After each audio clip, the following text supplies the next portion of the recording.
Assalamualaikum warahmatullahi wabarakatuh.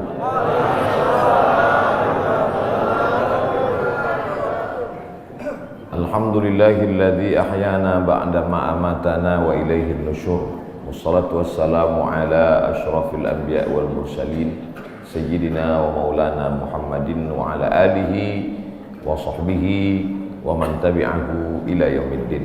Yang sama-sama kita hormati Bapak Jenderal Manajer PT Antam beserta seluruh keluarga besar PT Antam, bapak-bapak, ibu-ibu, hadirin hadirat, tak dapat saya sebut satu persatu. Insya Allah semua jamaah fardu subuh ini dimuliakan Allah Subhanahu wa Ta'ala. Amin ya rabbal alamin. Kita sudah masuk pada tanggal 17 Rajab.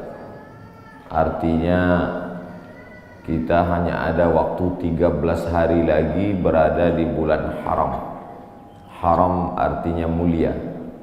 Minal masjidil haram, dari masjid yang mulia. Ini tanah haram, berarti tanah mulia. Masjidil haram, masjid mulia. Tanah haram, tanah mulia. Khamar haram, artinya khamar kalau diminum menghilangkan kemuliaan, itu maka disebut haram. Ya, nanti ketika pulang dari Makkah anaknya nanya, "Ma, kemarin sholatnya di mana?" Masjidil Haram. Artinya apa? Jangan tanya-tanya. Dari dulu memang udah gitu. Haram diambil dari kata hurmatun, kehormatan, kemuliaan. Orang kalau sudah hilang harga diri, harkat, martabat, kehormatan, kemuliaan tak dipandang, maka disebut zina itu haram, khamar itu haram, judi itu haram. Karena kalau ketahuan orang melakukannya, hilanglah kehormatan, harkat, martabat dirinya. Mudah-mudahan kita diselamatkan sampai anak cucu kita dari yang haram-haram. Bulan haram, bulan yang dipilih Allah Ta'ala untuk memuliakan dirinya. Waktu yang paling mulia waktu subuh. Siapa yang memilih waktu subuh ini? Allah. Tidak bisa ada manusia di atas muka bumi ini memilih waktu untuk memuliakan Allah dengan cara dia. Tak bisa. Waktunya Allah yang milih. Caranya Allah yang mengajarkan. Nabinya dia yang mengirim. Malaikatnya dia yang mengutus. Siapa malaikatnya? Jibril alaihissalam. Wahyunya Allah yang membawa Al-Quranul Karim dan sunnah Rasulullah SAW. Nabinya Muhammad sallallahu alaihi wasallam. Waktunya minha arba'atun hurum, ada 4 bulan yang mulia. Salasun mutawaliyatun, 3 bulan berturut-turut. Zulqa'dah, Zulhijjah, Muharram. 1 terpisah, ma baina Jumada wa Sya'ban, terletak antara bulan Jumadil Akhir dan Sya'ban. Itulah dia disebut dengan bulan Rajab. Makanya Nabi berdoa khusus bulan Rajab, Allahumma barik lana fi Rajab wa Sya'ban, berikan kami berkah di bulan Rajab dan bulan Sya'ban. Wa ballighna Ramadan, sampaikan kami ke bulan Ramadan. Ketika saya berdoa minta Rajab, bapak-bapak mengaminkan. Ada ibu-ibu satu diam aja. Ibu kenapa enggak mengaminkan? Saya sudah dapat Rajab. Rupanya nama suaminya Pak Rajab. Rajab artinya tarjib. Tarjib. Tarjib artinya ta'zim. Ta'zim artinya agung, tinggi, hebat. Bulan Rajab bulan yang tinggi, bulan yang hebat yang dipilih oleh Allah Subhanahu wa Ta'ala. Amal yang paling afdal di bulan Rajab adalah amal yang paling mulia. Apa amal yang paling mulia? As-sawmu li wa ana ajzi bihi. Puasamu itu untukku, aku yang memberi balasannya. Maka paling afdal, paling bagus bulan Rajab ini adalah puasa. Dan hari ini kita jatuh pada hari Kamis. Siapa yang puasa hari ini, maka dia dapat 3. Saya niat puasa qadha hari ini, kata ibu, kata bapak, otomatis dia dapat 3. 1, qadhanya lunas. 2, dapat pahala puasa Kamis. 3, dapat pahala puasa sunat Rajab. Saya tak bisa Pak Ustadz. Kenapa? Tadi nggak niat. Kamis depan, mudah-mudahan masih hidup.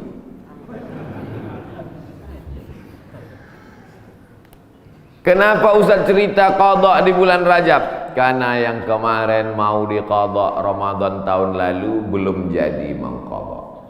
Faman kana minkum maridan, siapa yang sakit, au ala safarin, atau musafir, fa iddatum min ayyamin ukhar, ganti di hari yang lain.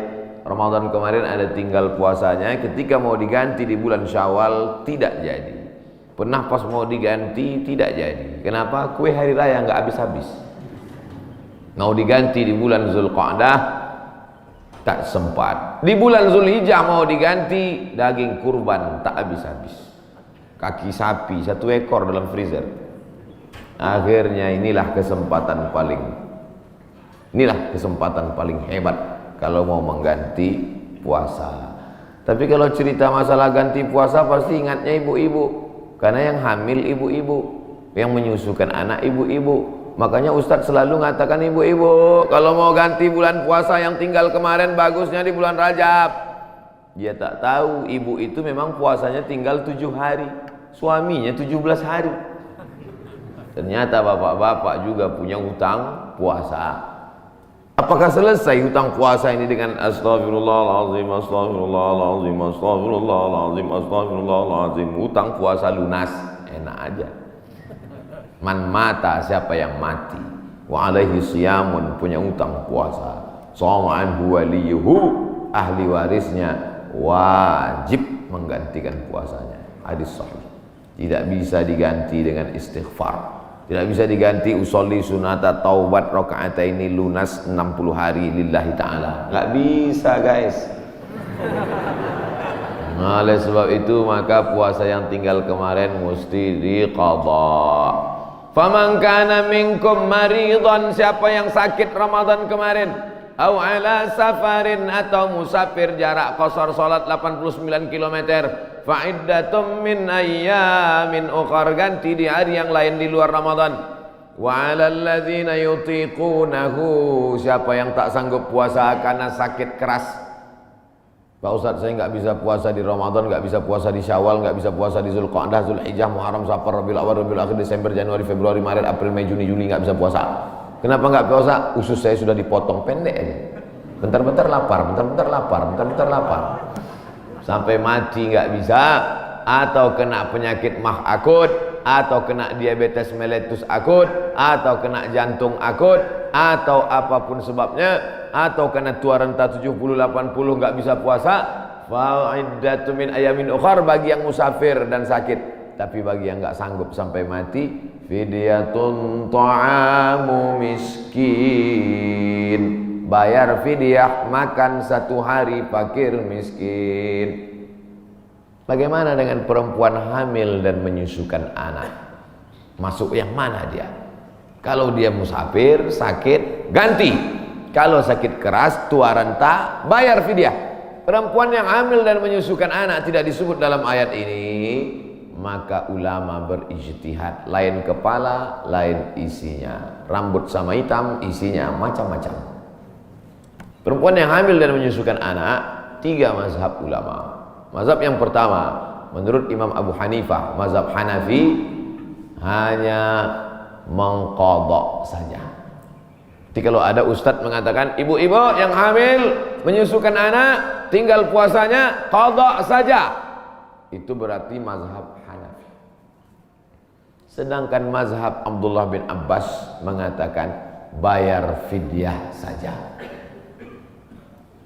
Ibu pilih yang mana? Mau qadha aja atau bayar fidyah? Saya qadha aja Pak Ustadz. Saya kalau keluar duit nih malas. Ibu pilih mana? Saya nggak tahan lapar Pak Ustadz. Mau bawaannya mau ngemil ngunyah aja. Jadi saya bayar aja. Yang mau qadha saja mazhab Hanafi. Yang bayar fidyah saja pendapat Abdullah bin Abbas. Mazhab Syafi'i yang mana? Mazhab Syafi'i lihat dulu dia tak puasa karena apa. Kalau dia tidak puasa karena dirinya, karena lemah, karena tak mampu, qadha saja. Tapi kalau ada unsur anaknya, kenapa ibu tak puasa? janin saya lemah, sudah diperiksa USG oleh SPOG, spesialis obgyn kandungan. Katanya janin lemah, ibunya sehat tapi janinnya lemah. Maka kalau sebab anaknya dia tidak puasa, maka dia kena 2 double, bayar fidyah dan puasa qadha. Laki-laki mesti tahu. Saya untuk apa tahu? Saya kan nggak hamil dan menyusui. Istrimu hamil dan menyusui. Itulah untungnya ibu-ibu yang suaminya pengajian. Pulang dia dari sini nanti diingatkannya, ibu, nanti hari Senin kau puasa. Tapi kalau suaminya Fir'aun, ibu sedang puasa pun disuruhnya buka puasa. Apa yang kau puasa? Bapak ibu yang dimuliakan Allah, ar-rijalu qawwamuna 'alan nisa. Berapa banyak puasa ibu, maka suami ikut bertanggung jawab. Kenapa? Karena istrinya itu tidak puasa gara-gara suaminya. Coba kalau kau tengok saja istrimu itu. Oleh sebab itu maka tanggung jawab luar biasa di hadapan Allah Subhanahu wa taala. Itulah maka saya sampaikan subuh ini tentang pentingnya mengganti puasa di bulan Rajab. Karena ini salah satu kemuliaan, dapat double 2 pahala yang diberikan Allah Subhanahu wa taala. Masih ada kesempatan 13 hari lagi. Kalau mau diqadha pakai puasa Nabi Daud, bagus. Yasumu yauman wa yuftiru yauman. Puasa ini bagus karena saluran darah kita ini mampet. Saluran darah ini sama seperti saluran air. Karena di dalamnya banyak lemak-lemak, banyak kolesterol, akhirnya tersumbat. Coba hidupkan keran air kencang, tapi pipanya digulung. Kerannya kencang, pipanya digulung. Apa yang terjadi? Bam! Pecah pembuluh darah. Oleh sebab itu salurannya mesti bersih. Bagaimana membersihkan saluran air? Ada serbuk yang menghilangkan minyak-minyak. Bagaimana cara membersihkan saluran darah? Maka bakteri-bakteri, kuman-kuman, penyakit-penyakit, kolesterol bisa habis bersih. Kenapa? Diri memakan diri sendiri dengan menahan makan minum selama dari pagi sampai petang. Makanya orang kalau cek darah dia nggak boleh makan minum. Saya dulu ketika cek dari ujung rambut sampai ke ujung kaki, Ustaz Somad besok medical check up, datang jam 10 pagi ke rumah sakit. Baik Pak Dokter, tapi syarat darahnya harus bersih. Gimana cara membersihkan darah Pak Dokter? Dari pagi sampai cek darah jangan makan berat.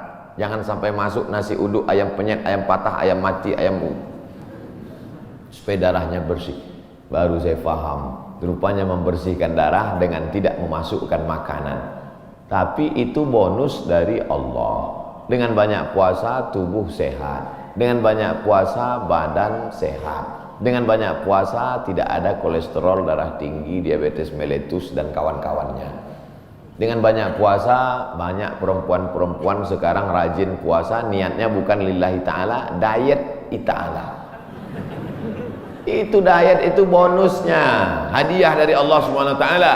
Tetapnya niatnya tetap nawaitu shauma qadha'in, saya berniat besok puasa qadha lillahi ta'ala. Adik-adik mahasiswa, mahasiswi bagus banyak puasa, hemat belanja. Bagus puasa. Wa antasumu khairul lakum, dengan banyak puasa itu lebih baik bagimu. Begitu kata Allah Subhanahu wa taala. Habis bulan Rajab, saya nggak bisa puasa Pak Ustaz. Kenapa kau tak bisa puasa? Dokter ngasih tahu Bapak jangan puasa. Kalau puasa mati. Jangan puasa. Ngadu si bapak ke ibu. Bu, tadi dokter ngasih tahu saya nggak boleh puasa. Kenapa bang? Karena kalau puasa mati. Abang mati aja lah. Tak boleh pilih mati. Kalau pilih dua, antara sakit atau mati, tidak boleh pilih mati. La tulqu bi aidikum ila tahlukah. La tulqu bi aidikum ila tahlukah. Jangan jerumuskan dirimu ke dalam kebinasaan. Maka jangan memilih mati daripada puasa. Kita diberi keringanan oleh agama Islam. Saya mau mengisi bulan ini Pak Ustadz, tapi puasa nggak sanggup. Banyak-banyak sholat sunat. Sholat sunat wudhu. Usolli sunnatal wudhu raka'ataini lillahi ta'ala. Bilal, sini. Ada apa ya Rasulullah? Sami'tu dafana alaika baina yadayya fil jannah. ku dengar suara gesekan sendalmu dalam surga. Bilal, kedengaran suara sendalnya dalam surga. Kresek, kresek, kresek, kresek, kresek. Sendal kalau digesekkan ke tanah berbunyi kresek, kresek. Apalagi sendal baru. Bilal, aku dengar suara gesekan sendalmu dalam surga. Apa amalmu Bilal? Kata Bilal, aku tidak pernah meninggalkan salat sunat wudu. Habis wudu, salat sunat wudu 2 rakaat. Bagi yang biasa pakai usolli sunnatal wudu. Bagi yang tidak pakai usolli, dalam hati saja. Allahu Akbar. Niatnya sah dalam hati. Saya termasuk yang tidak mewajibkan melafazkan niat. Tapi bagi yang melafazkan, jangan sampai dibid'ahkan, disalahkan. Karena niat itu letaknya di hati. Cuman hati kita kadang bimbang, goyang, ragu. Untuk menguatkan hati maka diucapkan di mulut. Tiba-tiba masuk masjid, Allahu Akbar. Dalam hati ragu, ini tahiyatul masjid apa qobliyah? Ragu dia, ini tahiyatul masjid apa qobliyah? Niat tidak bisa setelah takbiratul ihram. Niat itu sebelum takbiratul ihram atau dalam takbiratul ihram. Pilih antara dua. Oleh sebab itu maka untuk menguatkan apa yang dalam hati, saya salat qobliyah subuh, usolli sunnatas subhi rak'ataini qabliyatan lillahi ta'ala. Saya tadi masuk sudah azan, waktu hanya cukup 2 rakaat. Pilih mana? Kalau cepat datangnya tahiyatul masjid dulu, setelah tahiyatul masjid baru qabliyah. Tapi kalau datangnya lambat, qabliyah. Karena kalau tahiyatul masjid nggak dapat qabliyah, tapi kalau qabliyah automatically dapat tahiyatul masjid. Tapi jangan gara-gara ini lambat terus datangnya. Nah, Ustaz Somad pandai ceramah aja nyuruh cepat datang, Ustaz sendiri lambat datang, sengaja lambat. Karena kalau cepat banyak yang minta foto. Nah, oleh sebab itu yang paling afdal adalah cepat-cepat datang ke masjid. Allahumma ftahli abwaaba rahmatik, bukakan untukku pintu rahmatmu. Mau keluar masjid, doanya sudah ditulis di pintu. Allahumma inni as'aluka min fadlik. Ini hebatnya masjid PT Antam, doanya ditulis di pintu. Banyak juga di masjid lain doanya ditulis di lampu running text. Pas lampunya mati, doanya hilang. Ini kan tulis. Jadi jamaah bisa ngelihat. Pas mau masuk, Allahumma inni, Allahumma ftahli abwaaba rahmatik, bukakan untukku pintu-pintu rahmatmu ya Allah. Sampai ke dalam tahiyatul masjid, usolli sunnatan tahiyatul masjid raka'ataini lillahi ta'ala. Idza dakhala ahadukumul masjid, kalau kamu masuk masjid fala yajlis, jangan duduk hatta yusolli raka'ataini, sampai salat sunat 2 rakaat. Tahiyatul masjid, qabliyah, ba'diyah, salat sunat wudu, salat sunat doa, salat sunat isyraq, salat sunat awabin, salat sunat tasbih. Perbanyak salat sunat. Saya semua udah Pak Ustaz. Apa yang belum? Salat sunat mutlak. Ada salat sunat yang terikat waktu, doa. Ada salat sunat yang terikat momen, tahiyatul masjid. Ada salat sunat yang tidak terikat apa-apa. Salat sunat aja 2 rakaat. Enggak ada angin, enggak ada hujan, salat sunat yang 2 rakaat. Kau salat sunat apa tadi? Salat sunat aja 2 rakaat. Mana ada salat sunat aja? Salat sunat tidak terikat dengan apapun, namanya mutlak. Mutlak artinya lepas, tidak terikat dengan apapun. Syukur kepada Allah Subhanahu wa taala. Suatu ketika Nabi bertamu ke rumah sahabat. Sampai di rumah sahabat dikasih makan, dikasih minum, dijamu dengan jamuan luar biasa. Setelah itu dia sholat sunat 2 rakaat. Sholat sunat apa namanya?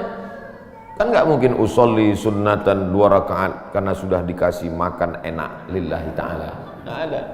Makanya kita kadang sholat sunat aja 2 rakaat sebagai ungkapan syukur kepada Allah. Cara bersyukur subhanallah, betul. Cara bersyukur berzikir banyak sholawat, betul. Tapi syukur yang paling bagus adalah dengan sholat. Sholat sunat aja 2 rakaat. Aku sholat sunat 2 rakaat karena bersyukur kepada engkau atas nikmat yang begitu hebat, yang begitu banyak. Abang tadi sholat sunat? Ya, sholat sunat apa? Syukur. Hari ini kau enggak? Lauknya enggak enak. Oh, enggak bisa begitu. Nikmat ini bukan cuma makanan enak, hidup nyaman juga nikmat. Tinggal di komplek ada masjidnya juga nikmat. tinggal di lingkungan yang mengingatkan kita kepada Allah. Berapa banyak orang kerjanya mantap tapi sholat nggak bisa. SMS ke saya, meleleh air mata baca SMS-nya. Ustaz Somad, apa hukumnya sholat di WC? Hah? Ente mau ngetes saya apa gimana nih? WC kan najis, tempat setan, kotor. Menyebut nama Allah aja nggak boleh. Allahumma inni a'udzubika minal khubuthi wal khaba'is. Mau masuk WC, ya Allah lindungi aku dari setan jantan dan setan betina. Setan jantan di sana, setan betina di sana. Ketemunya di mana? Di WC. Dia bilang apa hukumnya sholat di WC? Saya sangka mau ngetes saya. Ternyata memang betul. Dia kerja di luar negeri, supervisor pengawasnya tidak mengizinkan permisi sholat. Akhirnya dia masuk ke WC yang agak lapang, dia bentang kain, sholat di dalam. Hanya untuk mencari makan, Bapak, Ibu. Luar biasa nikmat, bisa kerja di Pomalaa. Betul? Lama saya ngapalnya nih. Bisa kerja nyaman, masjidnya besar, ibadah tidak dilarang, pengajian dihadirkan ustadz. Inilah nikmat yang paling besar. Fabi ayyi ala'i rabbikuma tukadziban. Nikmat apa lagi yang kau dustakan? Keluar dari komplek pemandangannya indah, memandang ke tepi jalan, lautan terhampar. Kata orang, saya nggak ngeliat tadi malam, gelap. Kurang apa lagi, nikmatnya besar. Ikannya segar-segar, mantap-mantap, duriannya enak. Kau tahu Ustaz tadi malam makan durian.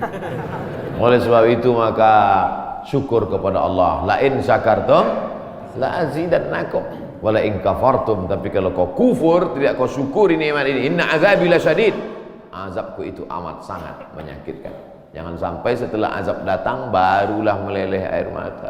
Astagfirullah. Di rumah sakit terbaring, disuapkan sama istrinya bubur jagung. Dulu waktu sehat kemana aja. Kalau ada orang udah sakit baru petik tasbih, biasa. Kalau ada orang ketika sudah pensiun baru berzikir, biasa. Tapi ketika waktu sedang badan sehat, rezeki banyak, ada jabatan, rajin ibadah, wah, luar biasa. Nih masyarakat PT Antam nih luar biasa, betul. Tapi yang datang nih memang masyarakat lingkungan sini. Alhamdulillah. Karena saya pernah juga ceramah di komplek perusahaan. Ketika masih kerja aktif ke masjid baru luar biasa. Selesai ceramah juga saya, mohon maaf Pak Ustaz, yang datang tadi masyarakat dari luar. Bapak Ibu yang dimuliakan Allah Subhanahu wa taala. Ini kenikmatan ini kalau dicabut oleh Allah Subhanahu wa taala, Allah itu luar biasa. Allah kalau mau mematikan orang cukup saja dia katakan innama amruhu idza arada syai'an ayaqula lahu kun, mati. Kenapa orang yang minum khamar tidak mati? Kenapa orang yang berzina tidak mati? Kenapa orang yang makan riba tidak mati? Karena Allah itu bismillahirrahmanirrahim. Allah itu sayang, dibiarkannya dulu. Malaikat itu sudah gergetan malaikat, mau kucabut aja. Jangan, jangan, kata Allah Ta'ala, jangan. Biarkan dia mabuk-mabuk dulu, biarkan. Nanti baru kau celupkan dia ke neraka jahanam. Innallaha la yumli lidzalim. Allah sengaja mengulur kepada orang-orang yang zalim itu. Orang-orang yang zalim, yang aniaya terhadap dirinya, yang berzina, yang minum khamar, yang mabuk, yang makan riba, yang biarkan dia, biarkan. Sampai apa? Sampai dia bertobat. Kalau tidak juga, hatta idza akhadhahu lam yuflithu, sehingga Allah menurunkan azab tidak tanggung-tanggung langsung. Jadi jangan heran kalau ada orang enggak salat, rumahnya besar, enggak salat, mewah hidupnya. Sesungguhnya dia sedang dimainkan Allah Ta'ala. Inna kaidi matin, tipu dayaku amat sangat kuat. Cuman kadang orang ini nggak paham cara pikir Allah SWT. Cara pikir ibu aja kadang anak nggak paham. Anak umur 5 tahun minta pisau, jangan, nanti tangan kau luka. Tapi ketika kita memahami Allah, yang kita ikut ini, kita ikut Allah atau Allah ikut kita? Kita ikut Allah. Ini banyak orang sekarang Allah dia suruh ikut dia. Ya Allah, berikanlah aku gaji yang banyak. Kau ikut aku, jangan sampai aku ikut engkau. Loh. Sebenarnya yang Tuhan ini aku, apa kau itu Tuhan? Kita yang ikut Allah. Makanya kita ini disebut Muslim. Muslim artinya berserah diri kepada kehendak Allah, bukan Allah yang ikut kita. Kadang banyak kita paksa Allah untuk ikut kita. Kita berdoa sesuai dengan request kita. Kalau kita Allah nggak kasih, lalu kita marah sama Allah. Ente siapa, kata Allah. Makanya kita serahkan pada Allah. Tapi kita kalau berdoa tetap minta apa yang kita minta. Jangan gara-gara ini nanti, ya Allah pagi ini aku nggak berdoa apa-apa, terserah oleh Allah. Mau kasih nggak apa-apa. Oh jangan. Nabi malah kalau berdoa sebut nama. Allahumma a'izzal islama bi umarain. Ya Allah kuatkan Islam ini dengan 2 Umar. Waktu itu ada 2 Umar yang paling hebat, paling gagah, paling perkasa di Makkah. Satu Umar bin Khattab, satu Umar bin Hisham. Umar bin Khattab, Umar bin Hisham. Ya Allah, Islam ini akan kuat kalau 2 orang ini masuk Islam. Masuk Islamlah 2 orang ini ya Allah, Umar bin Khattab atau Umar bin Hisham. Saya sebut Umar bin Hisham, banyak bapak ibu nggak kenal. Tapi kalau saya sebut nama kerennya, oh, Umar bin Hisham, Abu Jahal. Makanya kalau kenalan sama orang jangan cuma tanya satu nama, tanya nama satu lagi. Banyak orang ini namanya macam-macam. Nama siapa? Abdul Somad. Di Facebook Anton. Enggak, nama saya di mana-mana tetap Abdul Somad. Nama Abdul Somad, Instagram Abdul Somad Official. Cuman mau ngasih tahu aja supaya di follow. Bapak Ibu yang dimuliakan Allah Subhanahu wa taala. Jadi kalau masih bisa sehat, beribadahlah. Karena sampai masanya nanti udah sakit nggak bisa beribadah. Parahnya lagi, sudah sakit pun nggak ke masjid juga. Makanya walaupun sakit datanglah ke masjid. Nggak bisa sholat di depan, sholat di belakang. Malu sholat di belakang, di emperan. Nggak bisa juga sholat, kasih tahu biar kami sholatkan. Jangan segan-segan. Bapak Ibu yang dimuliakan Allah Subhanahu wa taala. Saya Pak Ustadz nggak bisa puasa, sholat sunat. Sholat sunat pun nggak bisa Pak Ustadz. Baca Quran. Duduk, nggak bisa tegak, nggak bisa rukuk, nggak bisa sujud, buka Quran. Bismillahirrahmanirrahim. Tapi katanya baca Quran auzubillah Pak Ustadz. Oke. A'udzubillahi minasyaitonirrajim. Bismillahirrahmanirrahim. Ya ayyuhan nas, wahai manusia, ittaqu rabbakum, takutlah kamu kepada Allah. Inna zalzalatas saati syai'un azim. Sesungguhnya bumi akan bergoncang dan hari itu kiamat terjadi, azabnya amat sangat kuat. Membaca itu ketakutan, langsung pulang ke rumah sedekah. Berapa? 500 perak. Jadilah daripada sebelumnya hatinya tertutup. Itulah orang-orang ketika dibacakan ayat kepadanya, zadathum imana, bertambah imannya. Surat Al-Hajj. Apa ayat yang kau lihat? Sesungguhnya saat itu Allah sedang menegur engkau. Wa taran nasa sukara, kau lihat manusia waktu itu seperti mabuk. Wa mahum bisukara, mereka bukan mabuk. Jalan sempoyongan mau tumbang di atas bumi, mereka mabuk? Bukan. Kenapa mereka tidak mabuk? Walakinna adzaballahi syadid. Tapi saat itu azab Allah amat sangat menyakitkan. Sempoyongan jalan macam zombie. Kenapa? Karena kerak bumi waktu itu tercabut. Kita sekarang kan bisa tenang ini karena kerak bumi ini bisa normal. Kerak bumi ini ada pakunya. Sampai masanya pakunya itu copot. Apa pakunya? Wa takunul jibalu kal'ihnil manfush. Waktu itu paku-pakunya gunung-gunung seperti bulu kambing dihembus angin. Ada kalanya Allah menyebut kal'ihnil manfush. Ada kalanya disebut kal farashil mabthus, seperti rayap yang berterbangan, seperti nyamuk yang berterbangan, habis semuanya.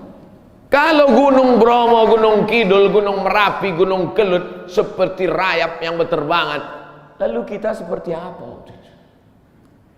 Kalau ada tetangga bapak yang sombong, yang angkuh, ambil rayap, hembuskan ke mukanya. Begitulah nanti saudara.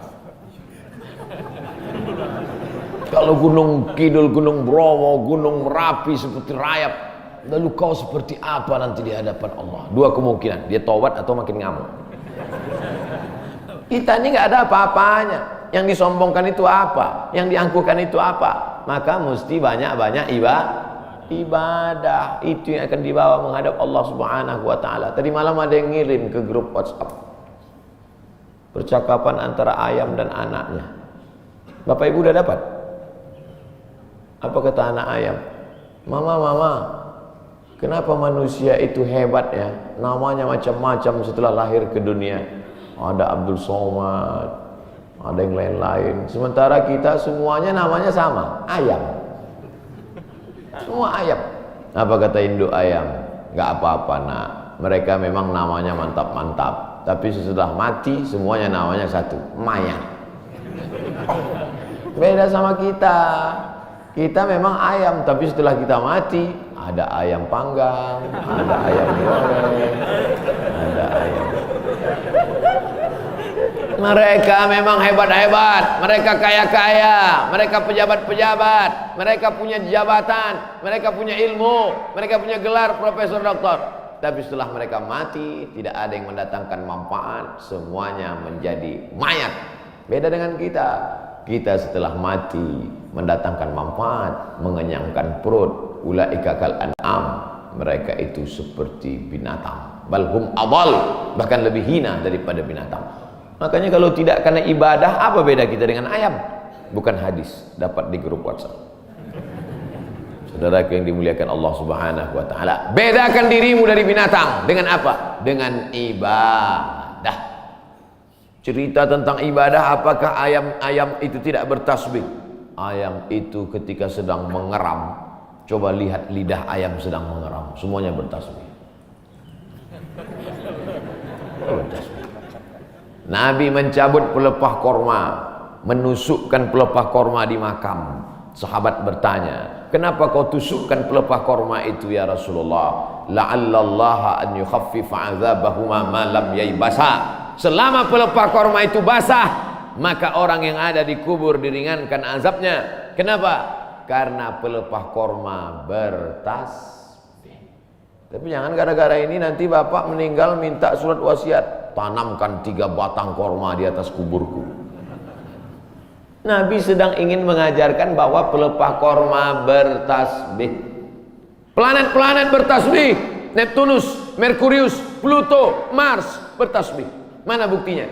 Ketika kita melihat petir menggelegar, apa ucapan dari mulut? Subhana man yusabbihu bihir ra'du wa bihamdi. Maha suci Allah yang planet-planet pun bertasbih mengagungkan Allah. Lalu kita apa? Makanya yang tak sanggup baca Quran, saya Pak Ustaz nggak bisa baca Quran. Asal baca Quran mata meleleh Pak Ustaz. Meleleh menangis karena takut atau nggak nampak lagi titiknya Pak Ustaz. Puasa nggak bisa. Kalau nggak bisa puasa, sholat sunat, kaki sakit. Baca Quran, mata sakit. Pejamkan mata, ambil tasbih, berzikir. Afdalul zikri fa'lam annahu la ilaha illallah. La ilaha illallah. 100 kali. Dikit kali 100 kali Pak Ustaz, 1000 kali. La ilaha illallah.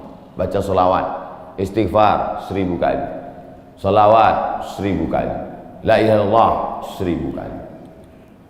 Isi hari-hari bulan Rajab ini dengan kemuliaan. Belum tentu bulan Rajab tahun depan kita masih hidup. Saya insya Allah hidup, Bapak Ibu nggak tahu. Yakin sekali Ustaz Somad ini. Mati jangan dicari, tapi kalau dia datang kita tidak akan bisa lari. Ainama takunu yudrikumul maut. Dimanapun kau berada, mati akan datang menghampirimu. Walau kuntum fi burujim musyayyadah, walaupun kau berada di dalam tembok yang sangat kokoh. Dulu orang Arab kafir musyrik dibuatnya tembok, masuk dia ke dalam, sembunyi. Oh, pertanyaan, saya sangka surat kematian. Kita akan dituntut di hadapan Allah Subhanahu wa taala. Begitulah Allah. Jadi intinya isi bulan Rajab, pertama puasa, kedua salat sunat, ketiga baca Quran, keempat zikir. Saya empat-empatnya udah Pak Ustadz, mantap. Empat-empatnya belum Pak Ustadz, mulai hari ini. Puasa sunat niatnya boleh setelah sholat subuh. Pulang dari sini sampai rumah, lihat lemari makan, nggak ada makanan, puasa sunat. Tapi dengan syarat dari azan subuh tadi nggak masuk apa-apa. Jangan sampai udah 3 batang masuk. Puasa sunat nggak bisa. Batal.